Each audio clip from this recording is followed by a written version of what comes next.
Hi, good morning, everyone. Thanks for waking up this early after the bash. Today we're going to talk about Spring Boot and how you can use it to build Atlassian Connect add-ons without doing all the plumbing yourself. But before we do so, let's have a look about the sheer amount of languages and frameworks we already support currently.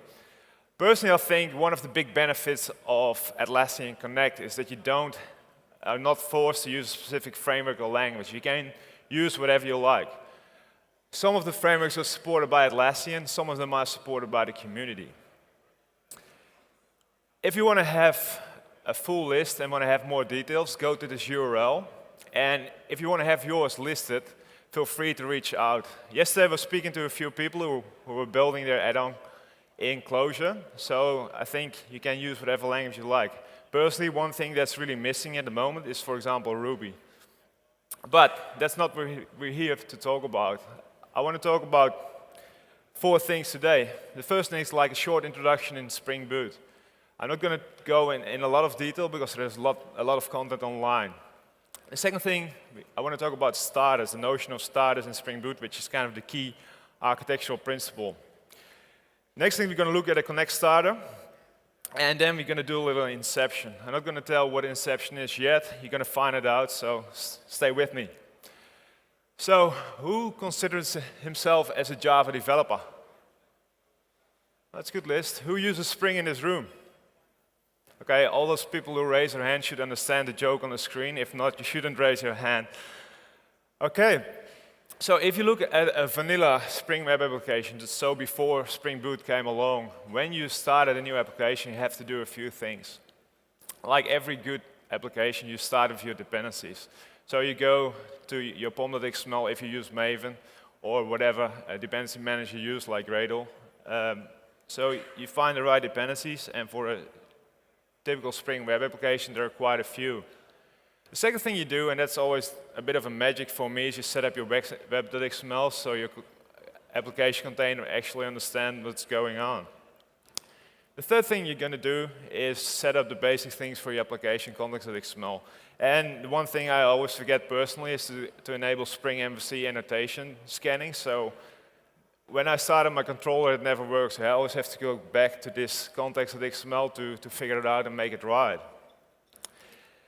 Then you're actually building your business logic. You go to your controller and get started. You already did 3 steps, which is quite a lot, but you're not there yet. You have to install Tomcat, or you already have it locally on your machine, but you need to do some stuff, and it's not as nice. And at step 6, it just might work, but you probably made some sort of typo, so you're not there. You have to figure out why your stuff isn't working. And that's fine if you only do it once every 10 years. So if you build a thing like Confluence, you only start a new application every 10 years, so you can live with this initial hassle. However, if you're in a microservices world or in a Connect add-on world, you do it more often. You're probably going to build multiple services, so you want to have a repeatable pattern. So you want to get started quickly, and you want to use all the patterns you would like to use for all your services. You want to have them available at once for every service. And that's where Spring Boot comes in. So for me, Spring Boot has 4 key elements. The first thing, it's optimized to get you going quickly. Dave was talking about dev speed the session before, and I think Spring Boot is really a provider of that. So if you look at how it gets you going fast, it does it in 2 ways. Firstly, it really removes all the boilerplates, so you don't have to do a lot of configuration yourself. And it's all standalone, so you don't have to worry about a web container anymore. You have an embedded container, so you don't have to worry about that thing. To be fast, it needs to be opinionated, so you don't have to make a lot of decisions initially. A lot of decisions already have been made for you, so you don't have to worry about them up front. If you want to make different choices, you can, but you don't have to make decisions early on in the process. There's a lot of auto-configuration going on as well, so when you want to build a web application, there's already a lot of things set up for you, which is nice if you want to get going quickly. Again, you can change the way it behaves, but you don't have to worry about it. And there are many frameworks tried this before, and a lot of frameworks use code generation to do so. And one of the drawbacks of code generation is whenever a new version of your library comes up, you're not sure whether your version is up to date. Spring Boot doesn't use any code generation, no magic bytecode, so it's quite nice. So if you bump the version of Spring Boot itself or the framework you're using on top of it, you get the latest and the greatest. So let's do the mandatory hello world in Spring Boot. This is just a standard pom.xml, and let's turn it into a Spring Boot web application. So the first thing you do is set the parent pom to the Spring Boot parent pom, and it sets the version and sets all the dependencies right for you. And it also gives you some tooling around the lifecycle in Maven to get you going quickly. The second thing you have to do if you want to build a web application, you depend on the starter web. And that's basically it. There are two things you have to do more. The first thing is, like I said, it's a standalone application. You don't have a web.xml anymore. You start with a main method. You annotate it with add Spring Boot annotation, and you implement a main method. That's it. This is your boilerplating, and you have your application up and running. If you want to build your logic, you already can start in your controller, and you don't have to do all the XML stuff beforehand. So in this example, I annotate my controller with an address controller. You can use add controller as well if you like. Bind this method on the root context, and I return a string. By adding the string, the parent pom, you get a lot of lifecycle for free. So I can just run Maven Spring Boot run, and my app starts for me, so you don't have to worry about it. When I ping to localhost or the 880 where it normally runs, I get the message from Spring Boot, hey, we're all set. So this is kind of your hello world. So instead of the 6 steps you normally have for a Spring Boot application, we only have 3, of which 1 is XML, which is Maven. If you use Gradle, you don't have any XML anymore, which is great. And that's not only the good thing about Spring Boot, so it gets you really started quickly with the boilerplate and your web application, but it also provides a lot of production-ready features. So it not only gets you going fast in your development environment, it also gets you quick into production. And you can think about health checks, monitoring, logging, and metrics. Also, how you externalize configuration, which is always something you have to think about when you actually put it to production. That's already handled for you. So let's have a look how Spring Boot takes care of that. And one of the main concepts to make this happen and to get all that auto configuration ready for you is the notion of Spring Starters, or Spring Boot Starters. And it solves kind of 3 things for you. One is the main building block for every Spring Boot application. So every abstraction you build on top of Spring Boot is based on a starter. There are a lot of starters already out of the box. So if you want to integrate with certain technology like JPA or different templating environments, there are already many technologies available. Also, how to point to your database, so you don't have to invent everything yourself. So again, you will be up to speed really quickly. And the good thing is, you can build your own. So you don't have to. You have a standard way of making patterns you have a lot in your organization and distribute them amongst your teams. Or if you build multiple services and you want to reuse logic, this is the standard way of doing it, so you don't have to think on how you're going to do so. So let's consume a starter. We actually already did it. When we did the starter web, that was the basic starter that transforms our application into a web application. But like I said, there are many production-ready features already available. So if I add a dependency on this starter, and that's the only thing you do to consume a starter, I get features for free. So this is the Spring Boot Starter Actuator. I still don't understand why they chose the name Actuator, but this is the starter that provides a lot of production-ready features. And when I start my application again and check the health endpoint, it's suddenly there. So I have a health check for free without doing anything. And if you build a few servers yourself, you probably are aware that a health check is really important to have in place. So this is just one example of the many features you get out of the box with Spring. So this is quite neat. And I did a little count a while back. It was around midnight, so don't trust me on this number. But there are around 63 starters for you, built by Spring or built by the community, and you feel free to add more of them yourself. So let's have a look at the Connect Starter.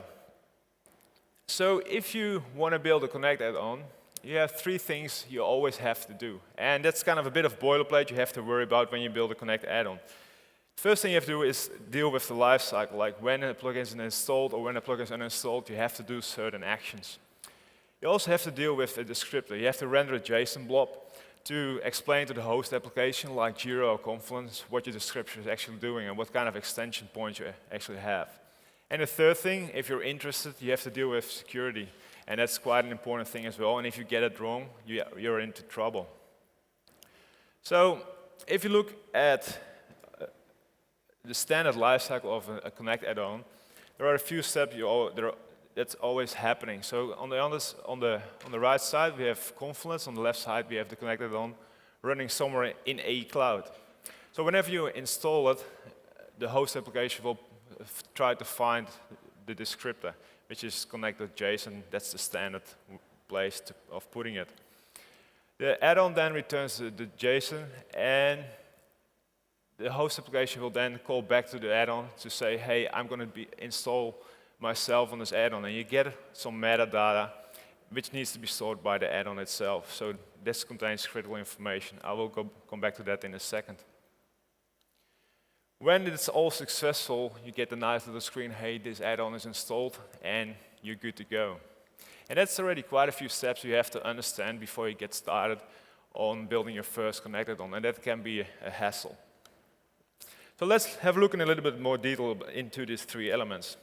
So for those who are building P2 plugins, the descriptor is kind of the Atlassian plugin.xml for Connect add-ons. And it contains a header where you say, hey, what's the name of your product, what's the key, where does it run, who's the vendor, like the normal stuff you would expect for a plugin.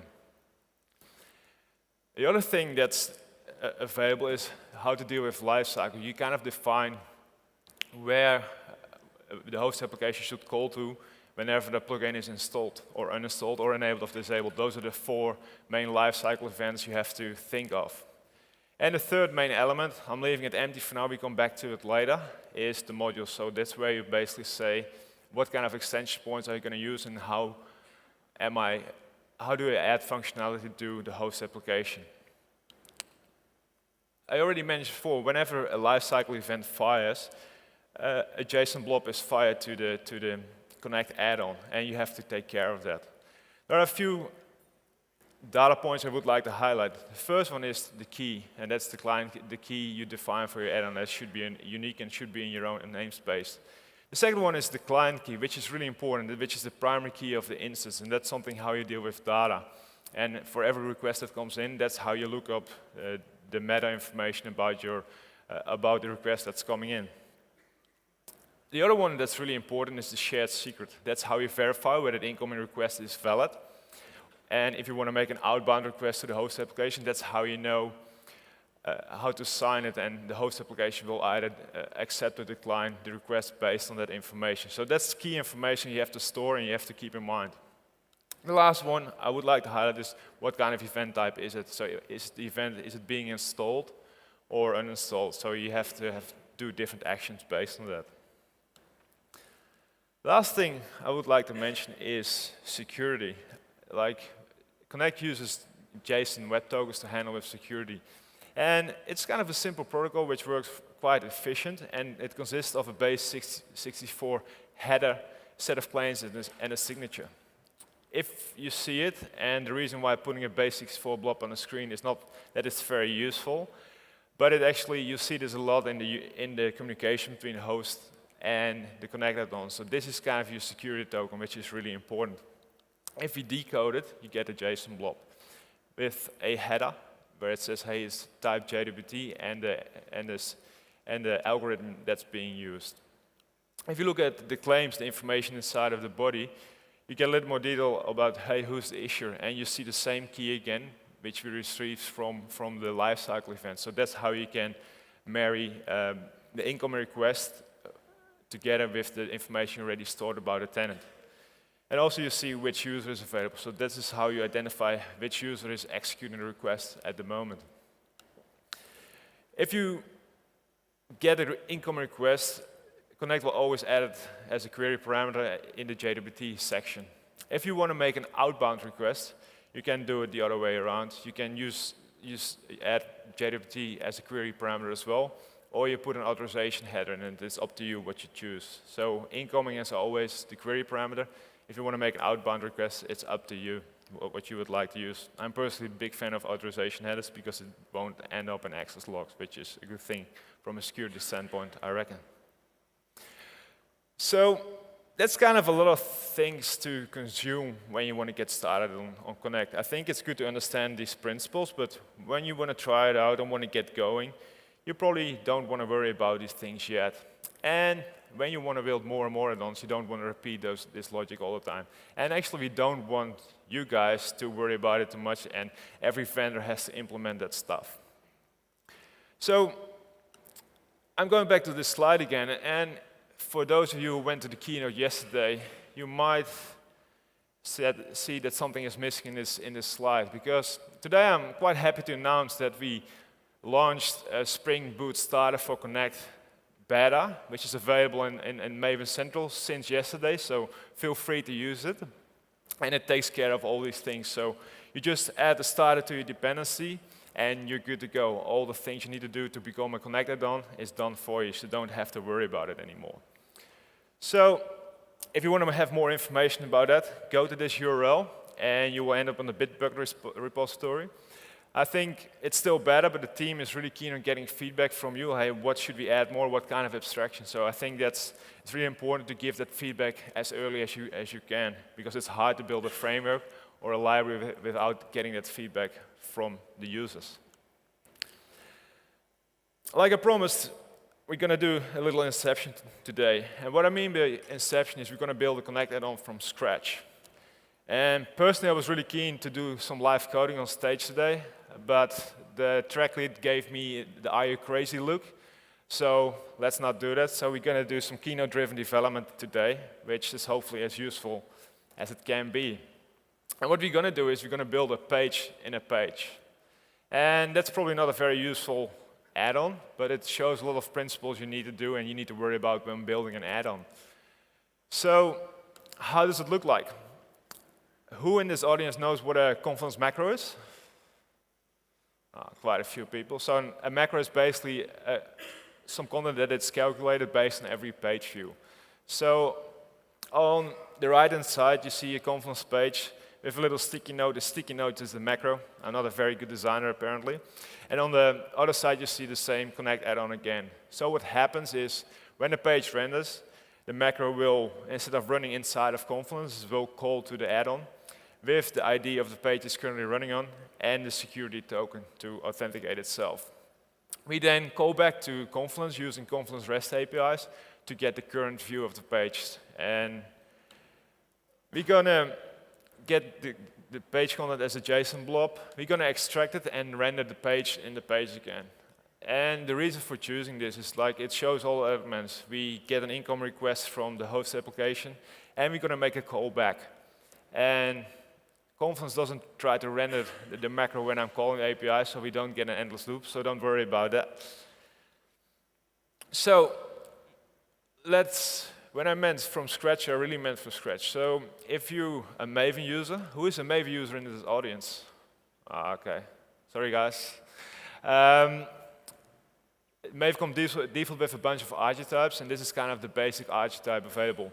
The starter actually comes with a higher level archetype, so you don't have to do everything yourself.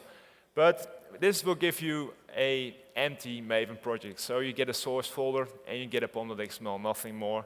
You have to do everything yourself for the rest. And we're going to add the same dependencies again as we did for the hello world. So we're going to add the dependency to the Spring Boot Starter again. And we're going to add one more dependency, and that's the dependency to the Atlassian Spring Boot Starter, which is available in Maven Central. So you can use from today onwards if you like to do so.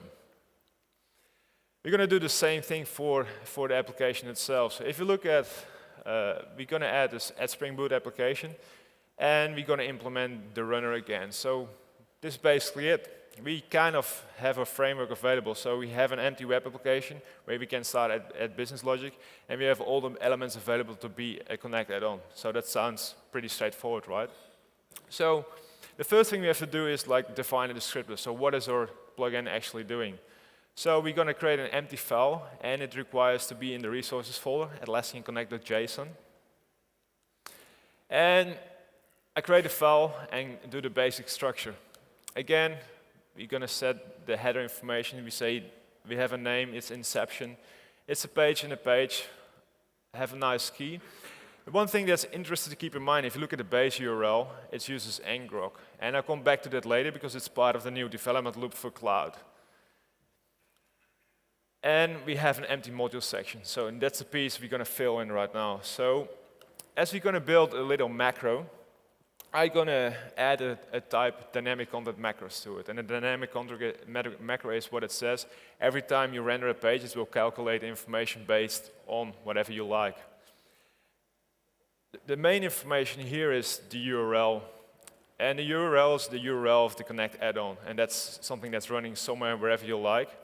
And that's something we're going to implement in a minute. And one thing to remember is the URL itself, inception-macro, and the page ID. The page ID will be replaced by the host application with the actual page ID where the macro is executed from.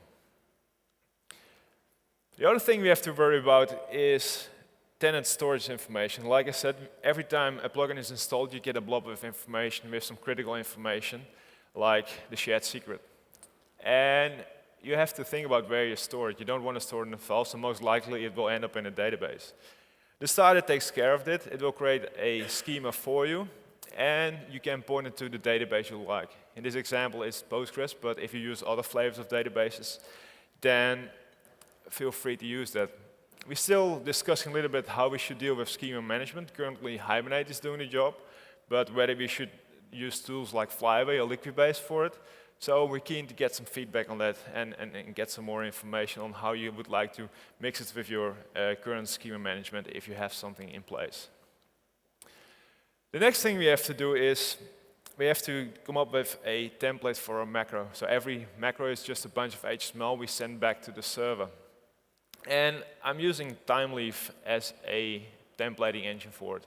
It's kind of an arbitrary choice. You can use whatever framework you like to use or already using.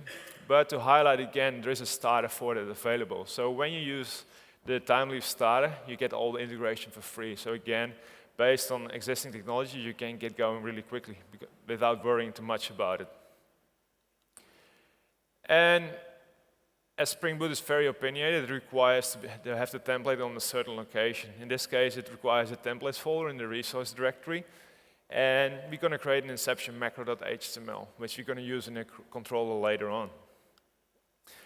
And a macro requires a fixed set of body, and you can find it in the Connect documentation, but I would like to highlight two things. The first is the JSOL. And this one always gets me, because the JSOL is a piece of JavaScript that is hosted by the host application and builds up the bridge between the Connect add-on and the host application from a JavaScript perspective. If you don't include this, it won't load, so that's kind of annoying. And we have to have a body in place, so we're going to calculate some content in our controller, and that's something we render back. So that's it, so that's our template available. So let's have a look at our controller. This is kind of the final piece we have to do where we glue everything together. There's quite a lot of things going on, so we'll take you through it quite quickly. Probably won't pass the code review, but it's all right for Atlas Camp code. So the first thing we're going to do, we make the normal controller like you would do if you're already using Spring MVC. You just add an add controller class annotation, and you're good to go.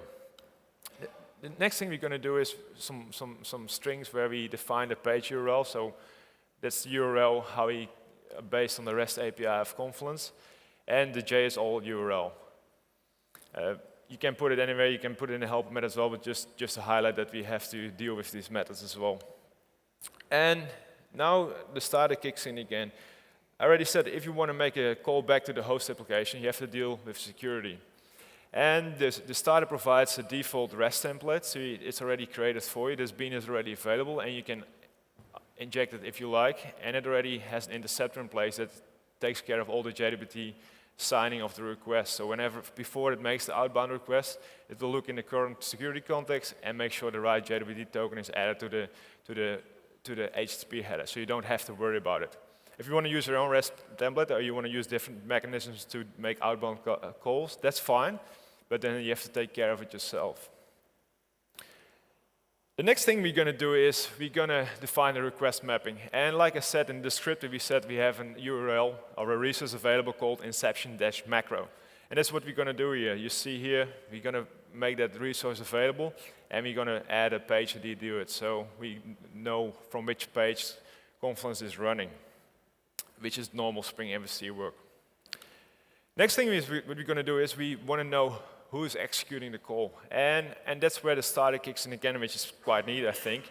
You can say, I want to have an authentication principle, which is basic Spring security annotation, and you get Atlassian host user injected. So you know which user is making the call, and you also know who is the host. So you know all the tenant information we stored for you, you have access to in the current request. So in this case, we need the base URL of the instance calling us to do some calculations. So you get it for free. So you know this request is secure, and you're good to go.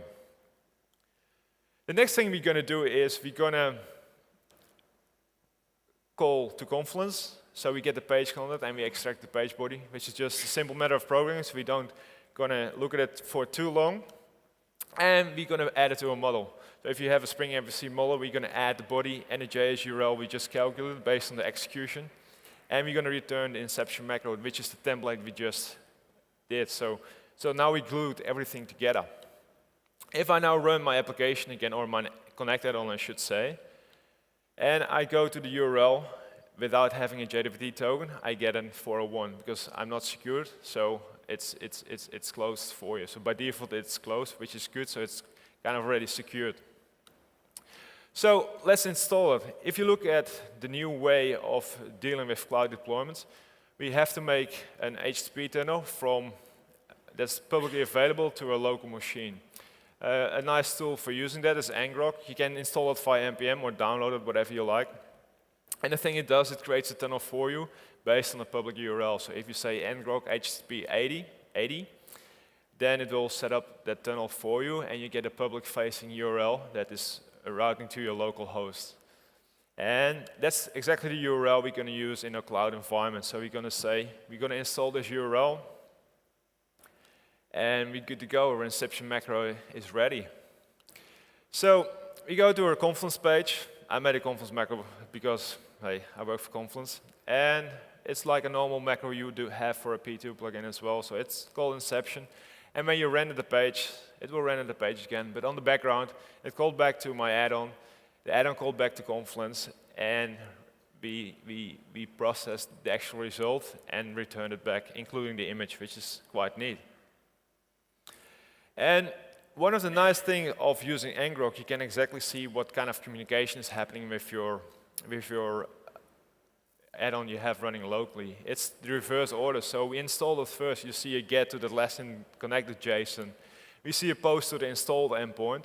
And finally, when we did the render of the page, we see a get on the inception macro. So we just did 3 calls, and all those calls were made available by the Spring Boot starter without worrying too much about it yourself. You only have to focus on the actual logic you want to implement and the extensions you want to build. If you want to have a look at this example, go to this URL. It's available. You can just run it, and it should just work. So, as a little recap, why Spring Boot again? I think for me, like, a big thing is leverage existing skills. Like, quite a few people raised their hands when they said, are you a Java developer? Do you know Spring? So initially, we only had a Node.js framework available, but that forces you to learn a different framework and a different technology, which can be fine if you choose to do so. But in this case, you can use your Spring and Java skills. And with Java 8, I think Java got a really good makeover. So I think it's still a really good way of building web application. It's pretty fast. Like in around 8 steps, we did build a Connect add-on. A while back, we had a little bet. I did it in 1 minute and 3 seconds. The goal was 1 minute, so I lost the bet, so that was a bit of a shame. But you are really fast, and you have a nice way of running the application. And it's all standalone, so it's easy to integrate with Docker containers. It makes it really easy to deploy on certain frameworks. It stops repeating yourself, so you don't have to worry about all the plumbing anymore, and it also allows you to build up a pattern if you want to share different logic within your own organization, which is related to add-ons you already built or logic you already have available. So, in general, if you like Carefree Connect, give the starter a try. Thank you.